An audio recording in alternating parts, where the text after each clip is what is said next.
Good morning, everybody. Uneducated Economist here. Thought I'd give you another lumber update video talking about plywoods today. Now, plywoods, what a wild ride we have been on over the last year and a half. If you have been following my channel, we have covered the whole plywood industry, especially when it comes to OSB. Mainly OSB has been the critical component. Now, I was doing videos towards the end of 2019, in November of 2019, talking about mill curtailments pulling over 1 billion square feet of OSB off the market. So OSB had already been in short supply prior to the lockdowns of COVID and everything else taking place, which depleted the inventories even more. Then we had those winters rip through Texas, and that knocked out the chemical companies that produce a resin that is a critical component in the manufacturing of OSB. All these combined sent the prices of OSB from what would traditionally be seen around $10 a sheet, all the way up to over $80 a sheet. I even heard in some places people were paying upwards of $100. Holy moly, never in my wildest dreams did I ever think that I would see sheathing run up as far as it has. Because this OSB, which was the traditional lesser of the plywoods, because CDX, which is actual like laminated sheets of veneer, they take sheets of like wood that they have peeled off of a log, glue them together into a 4x8 sheet. That is traditionally the stronger, better component. So you pay a little bit more for it. I watched how OSB exceeded the price of CDX. Never did I think that would ever happen. However, times are changing and the prices are dropping fast. Already we have seen lumber go from $17.50 per thousand all the way down into the 400s.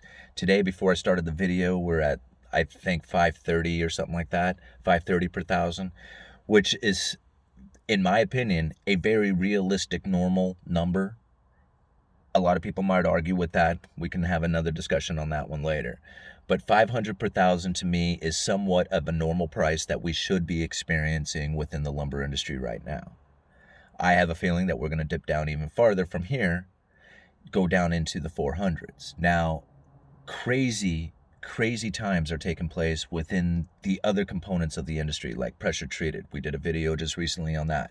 I have reports coming in the comment section and through email of people telling me all over the nation that pressure treated lumber is selling for less than what the standard embedder is selling for. Wow. That is something I never ever thought would happen. So all these things are taking place that are just completely unbelievable. However, plywood is still expensive, but it is coming down, and it's coming down fast. And I can tell you right now that OSB is about ready to crash. It's going to crash to the floor. We are going to see OSB definitely under $20 a sheet. If it hasn't already reached that in some areas, we may even see it down into the $10 a sheet. I kid you not, guys. This is how much it is dropping and how dramatically it is dropping. I had conversations with a lot of people who disagreed with my analysis of what I think was going to take place with this building industry, especially when it comes to the price of the critical components for framing. Now, I thought, honestly, the price drops would be towards the end of summer. I didn't think it would happen in July and then into August. I figured, more September, October time. But it seems to be taking place a little early, or it may just get that much worse as we go into those months. I don't know. I do know that once prices get down to a certain level, you will find mill curtailments taking place. If they have overstocked the industry, they will back off on their production.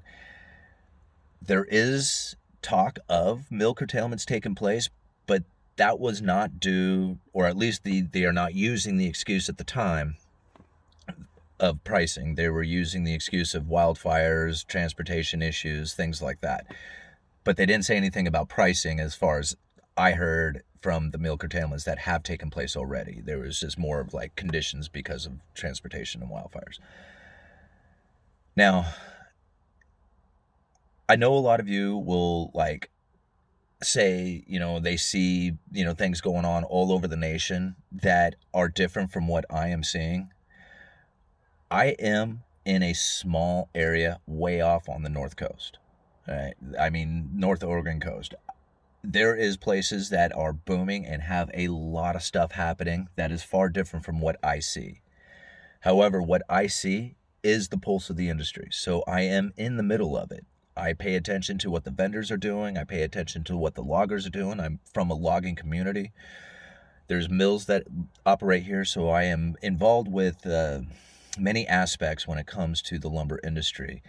And a lot of times people will only see like orders. They will only say like, look how much demand I have from all these people who have all these orders in. And that is just one side of the view. A lot of times those are panic buys that are taking place. Like if you cannot get 4x4s. This is one of the issues that we had last year with the pressure treated companies was getting 4x4s. And this is like the number one. You need 4x4 to start the project, whether it's a fence or deck or whatever, you need a 4x4. And if you don't have them, you're not going to even begin the project. So especially, I guess I should be more, it's for outdoor projects when it comes to pressure treated. So all the rest of the pressure treated isn't going to sell if you don't have 4x4s. So when you can get the 4x4s, you're going to order more than what you need to make sure that you don't run out again. Even though really you should be able to just order them whenever you want and get them in on a steady supply. Because we had run short, and the whole world is like this in all kinds of industries, because the world runs short on it, they want to hold on and hoard up on it in case they can't get it again. This creates a demand that really shouldn't exist. So they see this huge demand out there for all this stuff when really there's only the one. It's just the one that they needed, but they bought more than they needed to make sure that they always have the one. You see where I'm kind of getting at? This is why the lumber industry has filled up as much as they have. It's because it was a huge panic buy within the lumber industry. And you see it taking place right now with the pressure treated. OSB and plywood is going to follow exactly the same way. And that's why I'm saying, you're going to see OSB go down under $20 a sheet. Now, I was offered a unit from one of the vendors that if I was to put my standard markup on it, it would have definitely been under $20 a sheet for the 7/16 OSB. So I know it's just a matter of time before all the lumber yards out there will have access to cheaper OSB. The only problem is they're sitting on a very expensive OSB right now. So everything in the market that has been on the shelf or at the yards for the last 2-3 weeks over a month ago, if it's still there, that is incredibly expensive. And they are already starting to mark it down, and they are bleeding from it. They are going to take a loss on a lot of their products in order to stay competitive. Those lumber yards who are replenishing now are getting by far a much cheaper price. So there is a huge discrepancy on new inventory stock comparatively to what you have already in inventory. It's crazy times. So if you are anticipating on starting your framing project soon, I think your buying opportunity for plywood will soon be there. Like I said, OSB is going to drop, and it's going to drop dramatically. Soon as it does, you are going to find those framing projects to be much, much cheaper than they were last year. So if it was 30% rise in cost to build a house last year, then you're going to see a 30% drop, right? I mean, we're going back to normal. Uneducated Economist. You guys let me know.